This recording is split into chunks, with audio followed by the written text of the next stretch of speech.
Exercise 7.2 करने जा रहे हैं, जिसके अंदर देखिए क्वेश्चन नंबर पहला है हमारे पास। सेल के दौरान एक दुकानदार सभी वस्तुओं के अंकित मूल्य पर 10% बटा देती है। रुपए 1450 अंकित मूल्य वाला एक जींस और 2 कमीजें, जिनमें से प्रत्येक का अंकित मूल्य 850 रुपए है, को खरीदने के लिए किसी ग्राहक को कितना भुगतान करना पड़ेगा। तो देखिए क्वेश्चन की स्टेटमेंट को समझो। सबसे पहले क्या है कि वो बोल रहा है कोई दुकानदार है, वो अपनी दुकान के ऊपर जितने भी प्रोडक्ट बेच रही है या सामान बेच रही है, उनके ऊपर क्या कर रही है, 10% की छूट दे रही है। भाई बटा का मतलब क्या होता है, छूट देना। अब 10% है तो इसका मतलब टोटल जितना भी अंकित मूल्य वो होता है जो अपने पास उसके ऊपर जो प्रिंट किया हुआ मूल्य होता है। जैसे जींस है तो जींस के ऊपर टैग लगा हुआ होता है, या कोई बॉक्स है तो उसके ऊपर प्रिंट किया हुआ जो मूल्य होता है वो उसका अंकित मूल्य होता है। उन सभी मूल्यों को जोड़कर जितने भी रुपए बनते हैं उसके ऊपर आप क्या करेंगे, 10% निकाल लेंगे और पूरे मूल्य में से घटा देंगे, तो अपने पास क्या बच जाएगा, वास्तविक मूल्य बच जाएगा कि वो कितना भुगतान इनको करेगा। तो देखिए कैसे करेंगे। सबसे पहले तो जो चीजें अपने को दी गई है वो उतार लेते हैं। भाई एक तो हमें क्या है, छूट दी गई है, छूट, या दूसरा क्या है, बटा नाम दे, दोनों एक ही चीज है। वो कितनी देनी है, 10% देनी है। उसके बाद जींस है, जो जींस का अंकित मूल्य, अंकित मूल्य अभी बताया मैंने आपको कौन सा होता है, जो उसके ऊपर टैग लगा हुआ होता है, उसके ऊपर जो लिखा हुआ होता है, प्रिंट किया होता है, वो होता है। ये जो जींस है वो कितने की है, 1450 रुपए की। और कमीज कितने की है, 850 की। और उसने कमीज कितनी खरीदी है, 2 खरीदी है, तो हम यहां पर लिख देंगे 2 कमीज का अंकित मूल्य। तो एक है हमारे पास जींस 850 रुपए की, और जींस कितनी है, 2, तो कितने रुपए हो गए, 1700 रुपए। यानी इतने टोटल इतने रुपए का उसने क्या किया, सामान खरीदा है। अब यहां पर हम देख लेते हैं कुल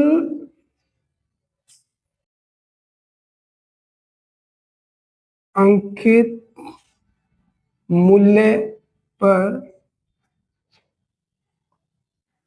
कुल अंकित मूल्य पर सामान या वस्तु का मूल्य, वस्तु का खर्च मान लो या मूल्य मान लो, कुल अंकित मूल्य पर, अंकित मूल्य मतलब जो उसके ऊपर जो प्रिंट था, पर वस्तु का मूल्य मतलब टोटल कितना उन्होंने भुगतान किया है। तो 1450 रुपए तो उन्होंने दिए हैं जींस के लिए, और 1700 रुपए दिए हैं उन्होंने कमीज के लिए। तो टोटल कितने हो गए हमारे पास, 0.513, तो 3150 रुपए का टोटल इन्होंने क्या किया है, भुगतान किया है।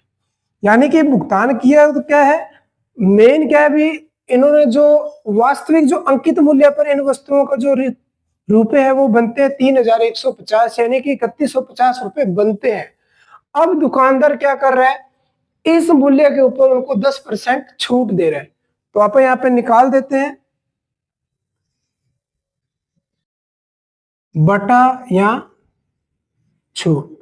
अब छूट कितनी है, अब यहां पर देखो जो मूल्य है वो कितना है, 3150 रुपए अंकित मूल्य है। इस पर टोटल कितना प्रतिशत होता है, 100। अब 100 में से वो कितने परसेंट दे रहा है, 10% छूट दे रहा है। तो अब कैंसिल कर देते हैं, जो कटता है काट दो। देखो 0 से कट गई 0 ये, और इस 0 से कट गया ये, तो पीछे अपने पास कितना बच गया, 315 रुपए। तो यानी कि 3150 रुपए अगर उसका अंकित मूल्य पर टोटल बन रहा है, तो उस पर 10% छूट देंगे तो कितने होगा, 315 रुपए। तो अब यहाँ पर वो बोल रहा है ग्राहक कितना भुगतान करेगा, तो हम लिख देते हैं यहाँ पर ग्राहक भुगतान करेगा। कितना भुगतान करेगा, 3150 में से 315 रुपए आगे घटाव कर देंगे तो देखो 10 में से 5 गए, 5 यहां बचा आपके पास 4, 4 में से 1 गया 3, फिर आपके पास 1 में से 3 जाएगा नहीं, अंशिल देंगे 11, 11 में से 3 गए 8, यहां बच गए 2। तो यानी कि वो 2,835 रुपए का क्या है भुगतान करेगा। भाई मेन जो हमारे पास क्या था, ये बताना था कि वो ग्राहक टोटल उस दुकानदार को कितने रुपए देगा जब 10% छूट हो। तो आप क्या करेंगे, पहले तो ये देख लेते हैं भी अंकित मूल्य पे टोटल कितना खर्चा बन रहा है, फिर उसका 10% निकाल लेंगे। अब 10% निकालने पर अपने को क्या मिला, 315 रुपए। तो 315 रुपए को क्या करेंगे, टोटल जितना भी अंकित मूल्य था उसमें से घटा देंगे, तो 2,835 रुपए बचे। यानी कि 10% की छूट पर उसे वो वस्तु जो 3150 की थी तो वो कितने की मिलेगी, 2835 रुपए की। आगे देखिए क्वेश्चन नंबर है 2 हमारे पास कि एक टेलीविजन का मूल्य 13,000 रुपए है, इस पर 12% की दर से बिक्री कर वसूला जाता है। यदि विनोद इस टेलीविजन को खरीदना चाहता है या खरीदता है तो उसके द्वारा भुगतान की जाने वाली राशि ज्ञात कीजिए। तो स्टेटमेंट समझो, देखो क्या है, कहते हैं जो टीवी है उसका अंकित मूल्य तो कितना है, 13,000 रुपये है, और इस अंकित मूल्य के ऊपर उसे क्या करना है, 12% सेल टैक्स देना है, बिक्री से जो बिक्री जो कर होता है वो देना है इस पर। तो यदि विनोद इस टीवी को खरीदेगा तो 13,000 तो ये, प्लस इस 13,000 का 12% जो उसके ऊपर टैक्स बनता है, वो दोनों जोड़कर जब दुकानदार को भुगतान करेगा तब वो टीवी खरीद पाएगा। तो क्वेश्चन हमसे पूछ रहा है कि विनोद उस दुकानदार को कितना भुगतान करेगा। तो देखो कैसे लिखेंगे इस क्वेश्चन को। सबसे पहले तो देखो टेलीविजन का अंकित मूल्य,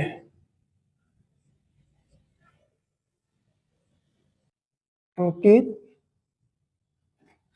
मूल्य कितना है, 13,000। ये जो टीवी है वो है 13,000 रुपए का, और उसके ऊपर जो बिक्री कर है, सेल टैक्स मान लो या बिक्री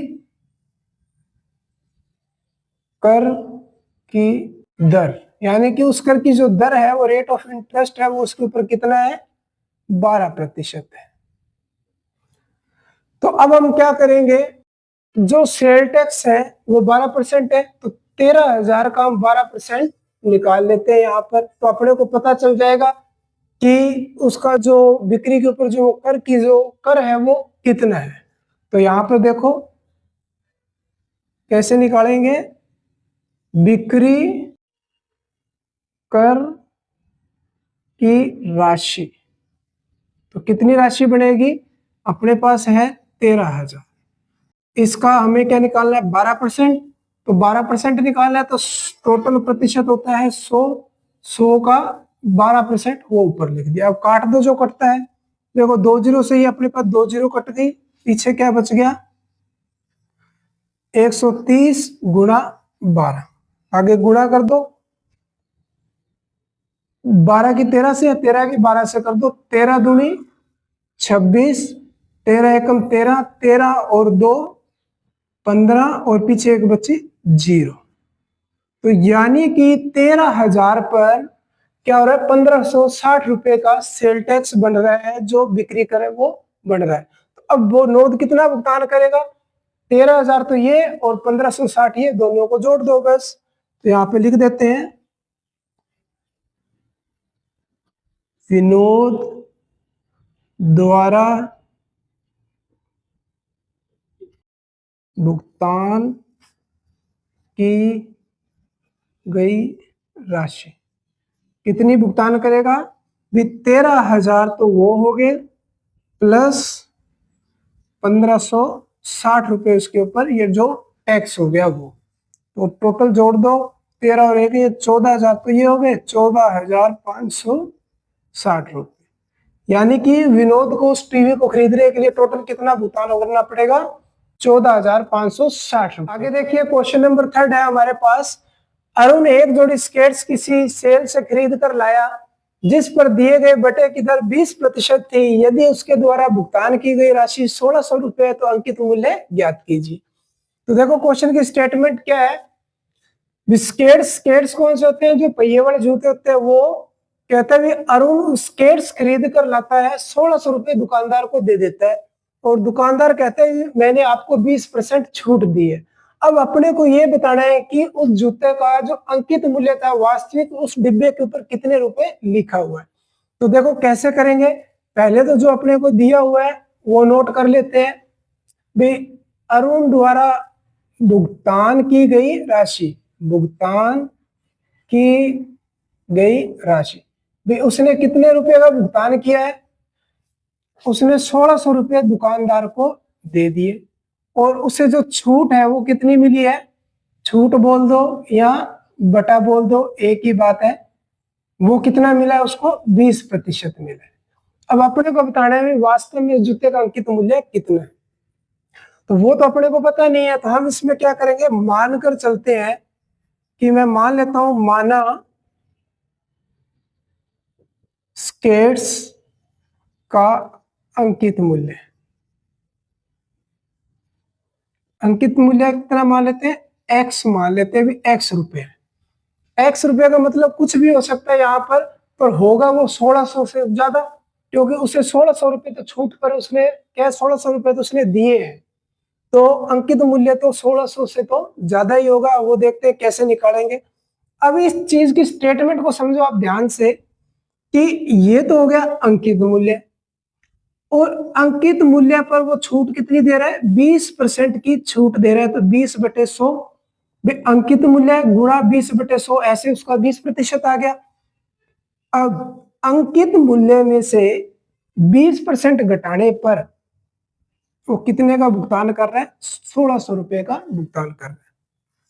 अब आगे इसको कैसे हल करेंगे, एलसीएम निकाल लेते हैं, बटे में 1 लगाने से संख्या पर कोई फर्क नहीं पड़ता है। क्रॉस गुणा करेंगे तो ये हो गया आपके पास 100 एकम 100, फिर इधर करो 100 की एक्स के साथ गुणा हुई 100x, और 1 की इधर गुणा होगी तो ये हो गया आपके पास 20x, और बराबर में क्या पड़ा है, 1600। अब 100x में से 20x गए तो कितना बच गया, 80x, और ये 100 इधर भाग में है तो उधर जाके चला जाएगा आपके पास गुणा में, यानी कि 2 जीरो पीछे और लग जाएगी। अब x को अकेला करो, मैथ में जिसकी वैल्यू निकालनी होती है उस वेरिएबल को, उस चर को हमें अकेला करना पड़ता है। तो यहाँ पे ये हो गया आपके पास 1,60,000। अब ये 80 और x के बीच में कैसा रिलेशन है, गुणा का है, तो ये 80 गुणा में है तो यहाँ से हटेगा तो इधर जाएगा भाग में। अब जो कटता है उसे काट दो, देखो 80 एकम 80, 80 दूना 160, तो x बराबर इधर क्या बच गया, इधर तो बच गया आपके पास 2, और पीछे क्या है 2 जीरो, तो यानी कि x किसके इक्वल आया, 2000 के। तो उस जूते का जो अंकित मूल्य है वो कितना होगा, 2000 रुपये होगा। 2000 रुपये पर उसे 20% छूट मिलती है, यानी कि 2000 का 20% हो गया 400 रुपये। 400 रुपये की छूट देने के बाद वो उसे क्या करता है, 1600 रुपये में वो जूते उसको दे देते हैं। आगे देखिए क्वेश्चन नंबर 4 है कि मैंने एक हेयर ड्रायर 8% वेट सहित 5400 रुपये में खरीदा, तो वेट जोड़ने से पहले का मूल्य ज्ञात कीजिए। अब देखो इस क्वेश्चन की स्टेटमेंट क्या है कि एक हेयर ड्रायर था जो बालों को सुखाने वाला होता है, वो कहते हैं 8% वेट सहित, यानी कि उसके ऊपर वैल्यू एडेड टैक्स जोड़कर, वेट जोड़कर वो उसने कितने का खरीदा है, 5400 रुपये का खरीदा है। तो वेट जोड़ने से पहले उसका मूल्य क्या होगा अपने को वो पता करना है। तो जो दिया हुआ है पहले तो अपन वो लिख लेते हैं,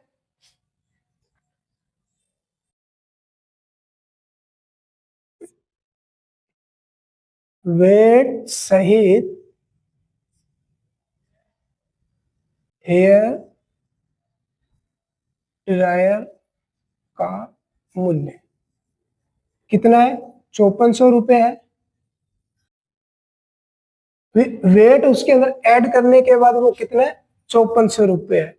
और जो वेट है या वेट की जो दर है वो कितनी है, वेट की दर वो कितनी है हमारे पास, 8% है। अब अपने को ये बताना है वेट जोड़ने से पहले उसका मूल्य कितना था। तो हम इसमें क्या करेंगे, मानकर चलेंगे, मान लेते हैं कि माना वेट से पहले, वेट से पहले या वेट रहित हेयर ड्रायर का मूल्य, हम ये मान लेते हैं कि वो कितने रुपए का था, एक्स रुपए का था। अब इस चीज को थोड़ा ध्यान से समझना, यहाँ पर स्टेटमेंट क्या है कि ये तो वेट से पहले, वैल्यू एडेड टैक्स से पहले हेयर ड्रायर का जो मूल्य था वो एक्स रुपए था, हमने ये मान लिया। अब उसने क्या किया कि जो उसका मूल्य था, यानी वेट से पहले जो मूल्य था उस पर उसने 8% टैक्स जोड़ा है। और वो 8% अपने को पता नहीं है कितना, भाई ये तो अपना क्या हो गया, वेट से पहले ड्रायर का मूल्य है, और उस मूल्य के ऊपर 8% वो उसका क्या वेट जोड़ रहा है। तो इन दोनों का प्लस करने के बाद वो कितने रुपए का भुगतान करता है, 5400 रुपए का भुगतान करता है। तो ये अपने पास समीकरण बन गई। अब इसको सोल्व करो, सेम पीछे वाले क्वेश्चन जैसा ही है। उसमें तो अपने को क्या था, कम करना था, इसमें क्या है, ज्यादा करना है। तो यहाँ पे एलसीएम निकाल लेंगे। पहले कितना आ गया, 100, क्रॉस गुणा करेंगे तो ये बन गया आपके पास 100x, प्लस इधर गुणा करेंगे तो 1 की 8 के साथ ये 8x, और बराबर में कितना पड़ा है, 5400। अब यहां से देखो 100 और 8 दोनों सेम है, x x है पीछे, तो ऐड कर देंगे तो ये हो गया 108x, और ये 100 इधर भाग में, तो इधर चला जाएगा आपके पास गुणा में, 5400 पहले से है, 2 जीरो पीछे और लग जाएगी। अब यहां से x को अकेला कर लो भाई, ये आपके पास हो गया 5,40,000, और ये 108 गुणा में था तो इधर आके भाग में। अब जो कटता है उसे काटो, देखो 54 के पढ़े में ये कट गया, 54 एकम 54, 54 दूनी 108। तो इधर आपके पास देखो क्या बचा, एक तो एक और पीछे 4 जीरो, यानी कि 10,000, और बटे में क्या है 2। अब फिर ये आगे कट रहा है, पीछे जीरो है, नीचे 2 है, सम संख्या तो कट रही है, सम से सम, तो ये 2 के पढ़े पे कट गया, 2 5 10, और पीछे कितनी बच गई, 3 जीरो। तो यहां से अपने पास x की वैल्यू कितनी आ गई, 5,000। तो यानी कि वेट जोड़ने से पहले जो हेयर ड्रायर था वो कितने का था, 5,000 रुपए का था। उस पर 5,000 का 8% यानी कि 400 रुपए जोड़ने के बाद वो कितने का हो गया था, 5400 का। तो हमें बताना था वेट जोड़ने से पहले हेयर ड्रायर का मूल्य, तो हेयर ड्रायर वेट जोड़ने से पहले कितने का था, 5,000 रुपए का। आगे देखिए क्वेश्चन नंबर 5 है हमारे पास इस एक्सरसाइज का लास्ट क्वेश्चन, कि कोई वस्तु 18% जीएसटी सम्मिलित करने के बाद 1239 रुपए में खरीदी गई, तो जीएसटी जोड़ने से पहले वस्तु का मूल्य ज्ञात कीजिए। अब देखो जीएसटी क्या होता है, हमारे पास स्टेट गवर्नमेंट द्वारा लगाया गया, सेंट्रल गवर्नमेंट द्वारा लगाया गया टैक्स होता है, जिसे हम बोलते हैं गुड्स एंड सर्विस टैक्स। तो यहाँ पर देखो क्या है, कहते हैं कोई भी वस्तु है, रैंडमली कोई भी चीज हो सकती है, उस पर 18% जीएसटी जोड़ दी, जोड़ने के बाद 1239 रुपए में वो क्या खरीदी गई है। तो अब अपने को बताना है जीएसटी जोड़ने से पहले उसका मूल्य कितना था। सेम चौथे क्वेश्चन जैसा ये अभी जो हमने हेयर ड्रायर वाला किया था उसी तरीके से इसको करेंगे। तो यहाँ पर देखो कैसे लिखेंगे, पहले तो जो चीजें अपने को दी हुई है वो लिख लो भाई, 18% जीएसटी जोड़ने के बाद वस्तु कितने की है, 1239 रुपए की। तो लिख लेते हैं 18% जीएसटी जोड़ने के बाद वस्तु का मूल्य, वस्तु का मूल्य कितना है, 1239 रुपए, ठीक है, 1,239 रुपए। अब वो क्या बोल रहे हैं कि अपने को ये बताना है कि 18% जीएसटी जोड़ने से पहले ये कितने की थी। तो सेम वही तरीका करेंगे कि मान लेते हैं कि जीएसटी से पहले, जीएसटी जोड़ने से पहले वस्तु का मूल्य, जीएसटी जोड़ने से पहले वस्तु का मूल्य हम ये मान लेते हैं कि x रुपए, यानी कि वो कितने भी रुपए की हो सकती है, पर 1239 से वो क्या होगी, कम होगी, ठीक है, क्योंकि 18% जीएसटी जोड़ने के बाद ये मिला है, तो अपने को जीएसटी से पहले बताना है, तो वो क्या होगी, 1239 से कम होगी। तो अब इसको लिखने का तरीका देखो क्या है, ये तो हो गया हमारा जीएसटी से पहले वस्तु का मूल्य। अब उस वस्तु पर उन्होंने क्या किया, 18% जीएसटी लगा दी। किसी भी संख्या का प्रतिशत निकालना होता है तो जितना निकालना होता है वो प्रतिशत ऊपर और नीचे बटे में 100, यानी कि जीएसटी से पहले वस्तु का मूल्य और उस वस्तु पर 18% ये जीएसटी होगी। दोनों को जोड़ने के बाद उसका जो मूल्य बना था वो कितना बना था, 1239 रुपए। अब सेम वही तरीका करेंगे पीछे वाले क्वेश्चन जैसे, दोनों का एलसीएम निकाल लेंगे। पहले 100 आ गया, क्रॉस गुणा करेंगे तो इधर क्या बन गया अपने पास 100x प्लस 1 की इधर गुणा करेंगे तो ये हो गया 18x और बराबर में 1239। अब दोनों को ऐड कर लो, 100 और 18 को जोड़ेंगे तो 118x और ये 100 भाग में है तो इधर जाके आपके पास क्या हो जाएगा, इसके गुणा में हो जाएगा। तो यहां से x को अकेला कर दो तो ये हो गया आपके पास 1239 और पीछे 20 बटे में ये हो गया 118। अब आगे देखो ये कट जाएगा आपके पास 118 एकम 18, 118 पांजे 1239 और पीछे एक जीरो कट हो रही है, पीछे इधर बच गया 1 जीरो। तो x की वैल्यू आ गई आपके पास 1050 रुपए, यानी कि x की वैल्यू अपने पास क्या थी, जीएसटी जोड़ने से पहले उस वस्तु का मूल्य था तो x बराबर 1050। तो अब हम बता सकते हैं कि 18% जीएसटी जोड़ने से पहले वो वस्तु कितने की थी, वो थी 1050 रुपए।